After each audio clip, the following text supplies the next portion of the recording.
दिसायलाही मस्त आणि चवीलाही अतिशय आंबट गोड असा हा साखर आंबा आहे आणि हा आपण वर्षभर साठवून ठेवू शकतो, अजिबात खराब होत नाही. पूर्ण रेसिपी बघितली तर तुम्हाला लक्षात येईल की साखर आंबा वर्षभर कसा टिकतो, कोणत्या पद्धतीने केला पाहिजे. तर रेसिपी शेवटपर्यंत बघा. अतिशय छान लहान मुलांना तसेच घरातील सर्वांनाही आवडणारा हा साखर आंबा करण्यासाठी आपल्याला जेवढ्या प्रमाणात करायचं आहे तेवढ्या कैऱ्या घ्यायच्या आहेत. मी 1 किलो कैरी घेतलेली आहे. मिक्स कैऱ्या आहेत, गावाकडच्या कैऱ्या आहेत, त्यामुळे काही थोड्याशा पिवळसर दिसत आहेत. याचं साल काढून छान मी खिसून घेतलेला आहे. खूप बारीक नाही खिसलेला, खिसणीच्या मोठ्या साईडने मी खिसून घेतलेला आहे, त्यामुळे खाताना तो छान लागतो. आणि एकदम बारीक साईडने खिसलं तर काय होतं, गाळ होऊन जातो, त्यामुळे थोडासा मोठ्या साईजनेच खिसून घेतलेला आहे. याला छान आता कढईमध्ये टाकून थोडंसं फ्राय करून घ्यायचं आहे, जेणेकरून यातील पाण्याचा अर्क थोडासा कमी होईल. थोडासा आपल्याला शिल्लक ठेवायचा आहे, कारण त्यामध्ये आपण साखर टाकणार आहोत. आणि हो, ह्या कैऱ्या आहेत त्या खूप आंबट नाही आहेत,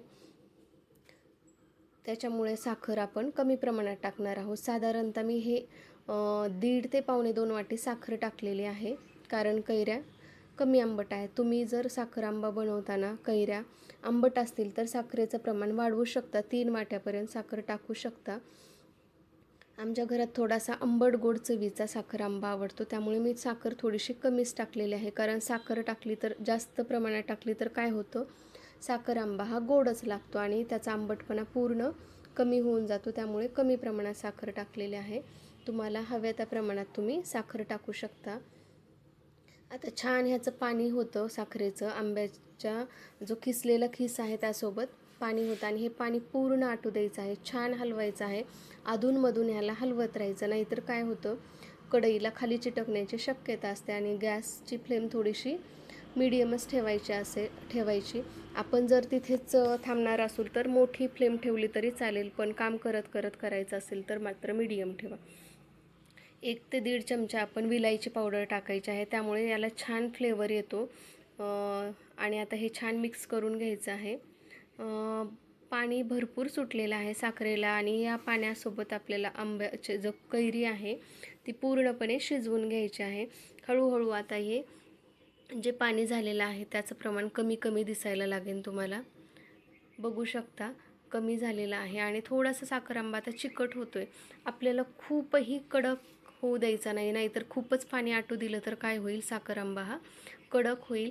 जर चॅनलवर नवीन असाल तर तुम्ही आमच्या चॅनलला सबस्क्राईब करू शकता आणि व्हिडिओ आवडला तर कमेंट करायला विसरू नका. अतिशय साधी सोपी रेसिपी आहे, नक्की एकदा ट्राय करा आणि वर्षभर खा. तर आता याच्यातील पाणी आटलेलं आहे, बघू शकता.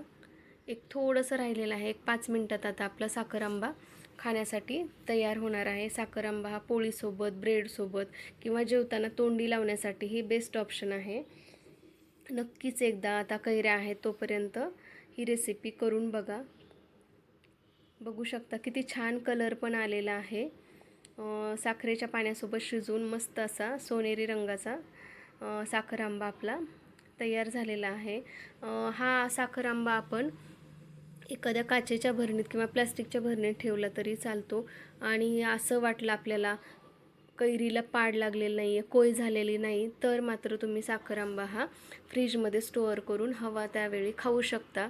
तर भरपूर असा 1 किलो कैरीमध्ये आपला साखर आंबा तयार झालेला आहे. नक्कीच या पद्धतीने साखर आंबा करून बघा. भेटूया नवीन रेसिपीसोबत.